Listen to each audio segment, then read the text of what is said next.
কোনো কিছু আল্লাহর কাছে চাইতে হলে কিভাবে চাইতে হয়?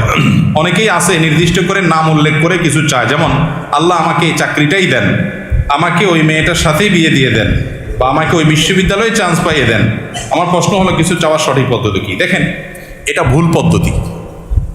আপনি আল্লাহর কাছে আপনার চাওয়াকে এতটা ফিক্স করে দিবেন না।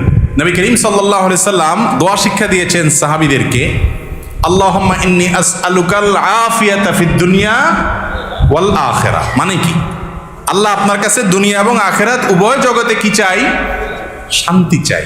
এখন শান্তি কি আল্লাহ লাখ টাকায় হবে, না হাজার টাকায় হবে, না 100 টাকায় হবে, না কোটি টাকায় হবে, না বিনা টাকায় হবে? সেটা আপনি জানেন। আমি কি চাই?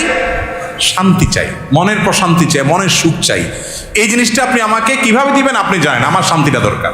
আমার শান্তির জন্য যদি কোটিকে টাকা দরকার হয় তো কোটি টাকা দেন, কি লাগবে সেটা আপনি জানেন। কিন্তু আমি কি চাই?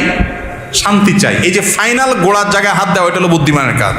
আর কোরআনেও আল্লাহ তাআলা শিক্ষা দিয়েছেন, আল্লাযীনা ইয়াকুলুনা রব্বানা আতিনা ফিদ দুনিয়া হাসানা ওয়া ফিল আখিরাতি, যারা আল্লাহর কাছে দোয়া করে বলে, হে আমাদের রব, আপনি আমাদেরকে দুনিয়াতে কল্যাণ দান করেন, সুখ কল্যাণ ভালো দান করেন। এ ভালোটা কি দিয়ে হবে আমি জানি না। আমি কোনো মেয়েকে দেখে বা তার সম্পর্কে জেনে শুনে আমার মনে হয়েছে এই মেয়েটা